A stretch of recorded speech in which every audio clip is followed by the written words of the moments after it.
Hi കൂട്ടുകാരെ, മിനീസ് കിച്ചണിലേക്ക് എല്ലാവർക്കും സ്വാഗതം. എല്ലാവരും സുഖമായിരിക്കുന്നു വിശ്വസിക്കുന്നു. ഇന്നും പച്ച മാങ്ങായും കൊണ്ടുള്ളൊരു നല്ല സൂപ്പർ ടേസ്റ്റ് ആയിട്ടുള്ളൊരു റെസിപ്പിയാണ് കാണിക്കുന്നത്. മാങ്ങായും കൊണ്ട് മാങ്ങാ പരട്ടെന്നൊക്കെ പറയും. നല്ല പെട്ടെന്ന് നമുക്ക് ഉണ്ടാക്കിയെടുക്കാൻ പറ്റും. 5-10 മിനിറ്റ് കൊണ്ട് നമുക്ക് ഉണ്ടാക്കിയെടുക്കാൻ പറ്റുന്ന റെസിപ്പിയാണ്. കഞ്ഞിയുടെ കൂടെയും ചോറിൻ്റെ കൂടെയും ഒക്കെ കഴിക്കാൻ പറ്റുന്ന ഒരു റെസിപ്പിയാണ്. വീഡിയോയിലേക്ക് പോകുന്നതിന് മുമ്പ് വീഡിയോ കണ്ട് ഇഷ്ടപ്പെടുവാണെങ്കിൽ ലൈക്ക് ചെയ്ത്, ഷെയർ ചെയ്ത്, കമൻറ്റ് ചെയ്ത്, സബ്സ്ക്രൈബ് ചെയ്യാൻ മറക്കല്ലേ. നമുക്ക് വീഡിയോയിലേക്ക് പോകാം. കൊണ്ടുള്ള റെസിപ്പിയാണ്. പച്ച മാങ്ങായും കൊണ്ട് അത് ഞാൻ നല്ലോണം കഴുകി എടുത്തിട്ടുണ്ട്. ഇത് നമുക്ക് ടിഷ്യൂ പേപ്പറോ നല്ല തുണി കൊണ്ടോ നല്ലോണം തുടയ്ക്കണം. വെള്ളമായി ഒന്നുമില്ലാതെ തുടച്ചെടുക്കണം. നമുക്ക് നല്ലൊരു റെസിപ്പിയാണ്. ഈസി ആയിട്ട് പെട്ടെന്ന് ഉണ്ടാക്കാൻ പറ്റുന്ന റെസിപ്പിയാണ്. 3 എണ്ണമാണ് ഞാൻ എടുത്തേക്കുന്നത്. എങ്ങനെ അരിയുന്നതെന്ന് നോക്കാവേ. ഇത് ഇങ്ങനെയാണ് അരിയേണ്ടത്. ഇച്ചിരി ചെനച്ചതാണെങ്കിലും കുഴപ്പമൊന്നുമില്ല കേട്ടോ.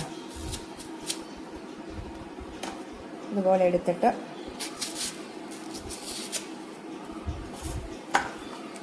ഈ രീതിയിലാണ് അരിയണം. ഇങ്ങനെ നീളത്തിൽ അരിഞ്ഞുമ്പോൾ ഇച്ചിരി കട്ടി കുറച്ച് തീരെ കട്ടി, ഇതേ രീതിയിൽ നമുക്ക് ഈ 3 മാങ്ങായും ഒന്ന് അരിഞ്ഞെടുക്കാം. ഇതേ വലിപ്പത്തിൽ.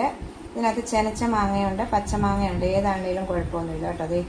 ഇതേ വലിപ്പത്തിലാണ് ഇതെല്ലാം അരിഞ്ഞ് മാറ്റി വെച്ചിട്ടുണ്ട്. ഇത് 3 മാങ്ങയുടെ റെസിപ്പിയാണ് കാണിക്കുന്നത്. ഇതിന് പറയുന്ന മാങ്ങാക്കൂട്ടെന്ന് പറയും. നല്ലൊരു ടേസ്റ്റായിട്ട് നമുക്ക് ചോറിനും കഞ്ഞിക്കും ഒക്കെ ഉപയോഗിക്കാൻ പറ്റുന്നൊരു റെസിപ്പിയാണ്. നമുക്ക് ഇത് മാറ്റി വെച്ചിട്ട് ഇച്ചിരി സാധനങ്ങളൊക്കെ വറുത്തെടുക്കണം. നമുക്കൊന്ന് വറുത്തെടുക്കാം. പാൻ എടുത്ത് വെച്ചിട്ടുണ്ട്. ഇതിലേക്ക് ഒരു 1/4 ടീസ്പൂൺ ഉലുവയാണ് ഇടുന്നത്. 1/4 ടീസ്പൂൺ ഉലുവ, കടുക്, രണ്ടും കൂടെ ഒന്ന് നല്ലോണം ഒന്ന് വറുത്തെടുക്കണേ. ഇത് കരിഞ്ഞു പോകാതെ നല്ലോണം ഒന്ന് വറുത്തെടുക്കുക. ഇത് പെട്ടെന്ന് തന്നെ അത് മൂത്ത് കിട്ടുക. കടുകെല്ലാം ഇങ്ങനെ പൊട്ടി ഉലുവ നല്ലോണം ഒന്ന് മൂത്ത് കിട്ടും. ഇത് നല്ലോണം ഇപ്പം മൂത്തിട്ടുണ്ട്. കണ്ടോ, കടുകൊക്കെ പൊട്ടി നല്ലോണം മൂത്തിട്ടുണ്ട്. ഇത് നമുക്കൊന്ന് മാറ്റി വെക്കാവേ. ഇതിലേക്ക് 2 ടേബിൾ സ്പൂണ് നല്ലെണ്ണയാണ്. നല്ലെണ്ണയ്ക്കകത്താണ് ഇത് ഉണ്ടാക്കേണ്ടത്. ഈ സമയം നല്ലെണ്ണ ചൂടാകുമ്പോൾ കായക്കട്ടയാണ് നല്ലത്. പക്ഷെ എൻ്റെ കയ്യിലില്ലാത്തത് ഞാൻ കായപ്പൊടിയാണ് ഇടുന്നത്. കായക്കട്ട ഒന്ന് വറുത്തെടുത്ത് ആ ഉലുവാടെ കൂടെ വെക്കണം ഈ സമയം കേട്ടോ. കായക്കട്ട ഉള്ളവരെ. ഇത് കായക്കട്ട ഇല്ല, അതുകൊണ്ട് ഞാൻ കായപ്പൊടി ആണെങ്കിലും ഇട്ടാൽ മതി. ഇതിലേക്ക് ഈ തീ ഓഫ് ചെയ്തിട്ടുണ്ട്. ഇപ്പം എണ്ണ ചൂടാക്കാൻ തീ ഓഫ് ചെയ്ത് കഴിഞ്ഞിട്ട് ഒരു 10-15 മുളക് ഇട്ട് നമുക്ക് നല്ലോണം ഒന്ന് വറുത്തെടുക്കാം. തീ ഓഫ് ചെയ്താൽ മതി കേട്ടോ. ഈ ചൂടിനകത്ത് നമുക്ക് വറുത്തെടുത്താൽ മതി, അല്ലെങ്കിൽ കരിഞ്ഞു പോകും. ഏറെ കരിയാപ്പില ഇട്ടാണ് കേട്ടോ. നല്ലതാണ് കരിയാപ്പില ഉള്ളവരൊക്കെ ഇച്ചിരി ഏറെ ഇട്ടു.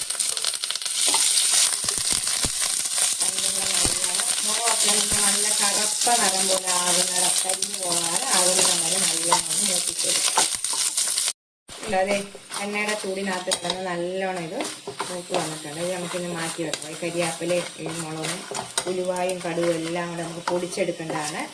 രണ്ടും രണ്ടായിട്ട് മാറ്റി വെച്ചിട്ടുണ്ട്.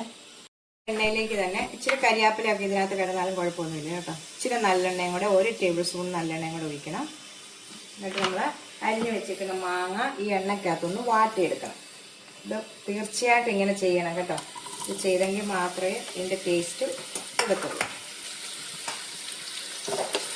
എണ്ണയ്ക്കകത്തൊന്ന് നല്ലോണം ഒരു 5-6 മിനിറ്റ് നല്ലോണം ഒന്ന് വാട്ടിയെടുക്കണം.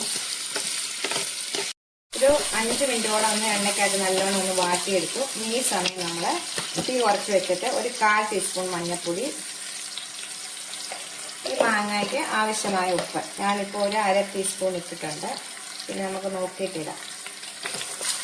ഇത് മഞ്ഞൾപ്പൊടി ഉപ്പും എല്ലാം കൂടി മാങ്ങായിലേക്ക് യോജിച്ച് വെച്ചപ്പോഴത്തേക്ക് നല്ലോണം ചോദിക്കും. അപ്പോൾ ഉപ്പ് ഇടുമ്പോഴത്തേക്ക് മാങ്ങായിൽ നല്ലോണം വെള്ളമൊക്കെ ഇറങ്ങും. അപ്പം നമ്മൾ വെള്ളം ഒന്നും ചേർക്കേണ്ട കാര്യമില്ല. ഇതിനകത്ത് വിനാഗിരി ചേർക്കുന്നില്ല, ഒന്നുമില്ല കേട്ടോ. നല്ല ടേസ്റ്റായിട്ടുള്ള റെസിപ്പിയാണിത്. ഉപ്പും മഞ്ഞൾപ്പൊടി ഇട്ട ശേഷം നല്ലോണം ഒന്ന് വാടട്ടെ ഒന്നുകൂടെ. മാങ്ങ വാടുന്ന സമയം നമുക്കിതൊന്ന് പൊടിച്ചുകൊണ്ട് വരാം. ഉലുവ, കടുക്, മുളക്, ഇതിൻ്റെ ഞട്ടൊക്കെ ഇരുന്നാലും കുഴപ്പമൊന്നുമില്ല കേട്ടോ. കരിയാപ്പില ഇത് നല്ലോണം ഒന്ന് പൊടിച്ചുകൊണ്ട് വരാം. ഇതുപോലെ പൊടിച്ചാൽ മതി. ഇത് പൊടിച്ചിട്ടുണ്ട്. അപ്പം നമ്മുടെ മാങ്ങ റെഡി ആയിട്ടുണ്ട്. നമുക്ക് പൊടിച്ചുകൊണ്ട് വന്നാൽ ഇത് നമ്മൾ ഇത്രയും പൊടിച്ചതെടുത്ത് പൊടിയായിട്ട് ഇടേണ്ട ആവശ്യമില്ല. നമ്മൾ എടുക്കുന്ന മാങ്ങ ഇത് നമ്മൾ സൂക്ഷിച്ച് വെച്ചാൽ നമുക്ക് അച്ചാറിനൊക്കെ ഉപയോഗിക്കാൻ പറ്റും കേട്ടോ. നമുക്ക് നോക്കിയിട്ട് എത്രയാണെന്ന് വെച്ചാൽ നിങ്ങൾ ഇടുക. നമ്മുടെ മാങ്ങയെല്ലാം നല്ലോണം എണ്ണയ്ക്കകത്ത് കിടന്നൊന്ന് വഴന്നെടുത്തിട്ടുണ്ട് കേട്ടോ. വഴന്നെടുത്തിട്ടുണ്ട്. ഇനി നമുക്ക് ഇതിലേക്ക് പൊടി ഇടാം. ഞാൻ പൊടി ഇടുമ്പോഴത്തേക്ക് പറയും എത്രയാണ് ഞാൻ ഇട്ടത് കേട്ടോ. പൊടിച്ച ശേഷം ഞാൻ 2 ടേബിൾ സ്പൂണാണ് ഇപ്പോൾ ഇടുന്നത്. ശേഷം ഈ സമയമാണ് നമ്മൾ കായം ഇടേണ്ടത് കേട്ടോ. ഞാൻ കായം പൊടിച്ചില്ലായിരുന്നു. പൊടിക്കുമ്പോൾ കായക്കട്ടയാണെങ്കിൽ അതിൻ്റെ കൂടെ കായം പൊടിക്കുക. ഇതിപ്പോൾ ഞാൻ കായപ്പൊടിയാണെങ്കിൽ 1 ടീസ്പൂണ് കായപ്പൊടി ഇടും. അത് നമുക്ക് മിക്സ് ചെയ്യാം. മാങ്ങ കേട്ടോ, പച്ചമാങ്ങ കൂട്ട് റെഡി ആയിട്ടുണ്ട്. നല്ല സൂപ്പർ ടേസ്റ്റ് ആയിട്ടുള്ള നല്ല മണമാണ് കേട്ടോ. ഞാൻ 2.5 ടേബിൾ സ്പൂൺ പൊടിച്ചുകൊണ്ട് വന്നിട്ട് ഇട്ടിട്ടുണ്ട്. ഇനി ഇപ്പോൾ ഈ സമയം നമുക്ക് നല്ലോണം ചൂടാക്കി ഇച്ചിരി നല്ലെണ്ണ ഇതിലേക്ക് ഒഴിക്കുക. ഇത് എത്ര കാലം വേണമെങ്കിലും, ഇപ്പം നമ്മൾ വെള്ളത്തിൻ്റെ മയമേ ഇല്ല, വിനാഗിരി ഒഴിച്ചിട്ടില്ല, ഒന്നും വേണ്ട. എത്ര നാൾ വേണമെങ്കിലും നമുക്ക് ഏറെ മാങ്ങയുള്ള സമയമല്ല ഇപ്പോൾ അങ്ങനെ ഉണ്ടാക്കി വെക്കാൻ പറ്റും. പിള്ളേർക്കൊക്കെ കൊടുത്തു വിടാൻ പറ്റും. ഒന്നുമില്ലെങ്കിൽ ഇച്ചിരി തൈരിൻ്റെ കൂടെ ഇത് കിട്ടി നമുക്ക് ചോറോ കഞ്ഞിയോ ഒക്കെ കുടിക്കാം. നല്ല ടേസ്റ്റാണിത് കേട്ടോ. കണ്ടോ, ഒരു കഷ്ണം മാങ്ങ ഉണ്ട്, നമുക്ക് കഞ്ഞി കുടിക്കാം. ഇതുപോലെ ഇത്ര എടുത്ത് ഒരു കഞ്ഞി തൈരും ഒക്കെ ആയിട്ട് കഴിക്കാൻ. നമ്മൾ നല്ല ഗ്ലാസിൻ്റെ കുപ്പിക്കകത്ത് വേണം ഇട്ട് വെക്കാം. പ്ലാസ്റ്റിക്കിനകത്തൊന്നും ഇട്ട് വെക്കല്ലേ. നമ്മളെപ്പോഴും ഏത് അച്ചാറും ഗ്ലാസിൻ്റെ കുപ്പിക്കകത്താണ് ഇട്ട് വെക്കേണ്ടത്. എടുക്കുമ്പോൾ സ്പൂണിനകത്ത് വെള്ളമില്ലാത്ത സ്പൂൺ, ഉണങ്ങിയ സ്പൂൺ ഇട്ട് വേണം എടുക്കാൻ. അതൊക്കെ നമ്മൾ ശ്രദ്ധിക്കുക അച്ചാറിന്. അപ്പം എല്ലാവരും ഒന്ന് ട്രൈ ചെയ്ത് നോക്കണം. അടുത്തൊരു വീഡിയോ കാണാൻ.